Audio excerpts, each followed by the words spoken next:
Hey guys, I wanted to go over the TCD2, the Turbo Connect Display 2 MasterMind. And you might have heard of TCU, which is the Turbo Control Unit, and it's usually mounted right here in the top tube on some of their other bikes.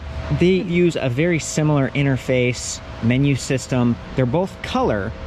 This one, in my opinion, it's a little bit more viewable because it's up high. You're not looking way down here. It has an integrated button right here along with a button pad. They're very similar, but compared to the TCD, the original Turbo Connect display, that one was grayscale. So going to color is really nice. I think this is actually one of, if not the best control display units in the space right now. I have looked at the Bosch Smart System, which has like an LED remote, and the new Kiox 300. Interestingly, it did not have a charging port built in, whereas this one does. So we've got a USB-C. It puts out 5 volts, 1 amp. So I actually tried this with my iPhone and the lightning bolt showed up.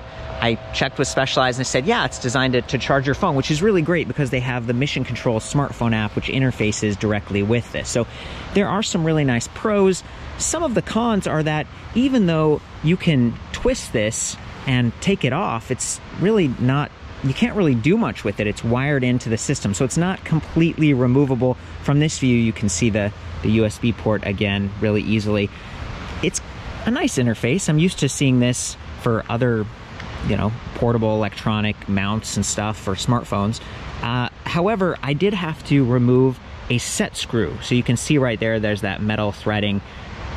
There was a Phillips head screw in the back of there, and I had to use a 2.5 millimeter hex wrench to get that off before I could remove the set screw. So if you have one of these bikes, you want to take the display off, make sure you take the set screw out first, or you might crack the plastic. So putting this back on, getting it right there in the center, it's nice in terms of viewability, but you are taking up space that you might use for some other mounts and lights and things like that. Thankfully, this bike has some lights.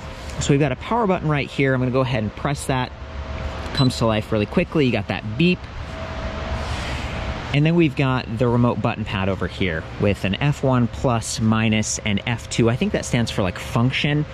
One of the less appealing things about this button pad is that we don't have dedicated buttons for like lights and walk mode. There's sort of secrets that are mixed in. So if you want to turn the lights off, you have to hold the F1 button here for a few seconds. There we go.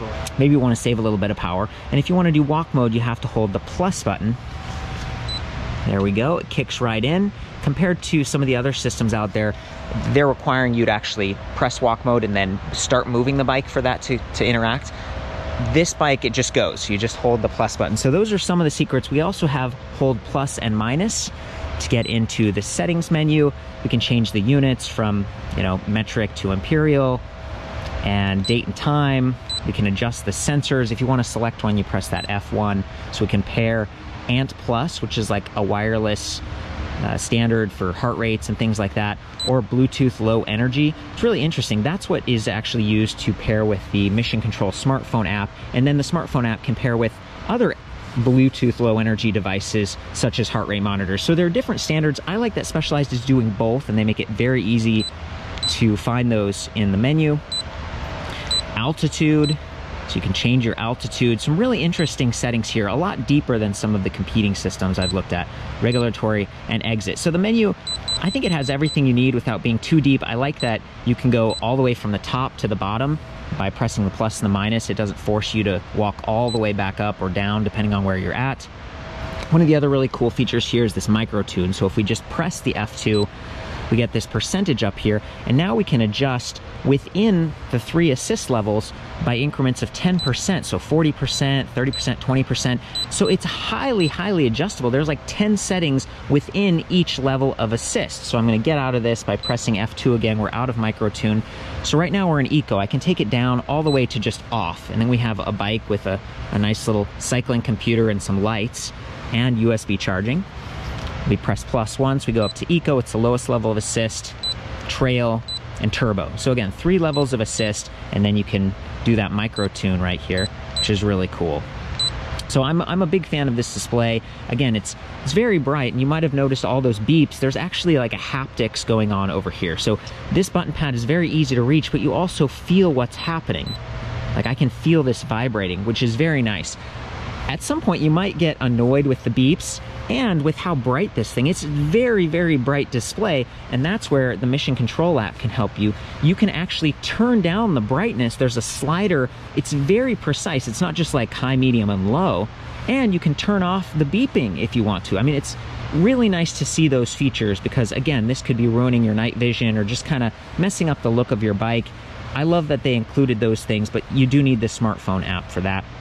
So going back to the standard menus on this, we've got the level of assist along with color. That's something that Bosch is also doing, some of the other companies, so that if you're way up here and you can't read it, and you're like, what mode am I in? You start to get used to the colors. You know, low is blue, and then green is medium, and kind of that reddish orange is high, which makes sense.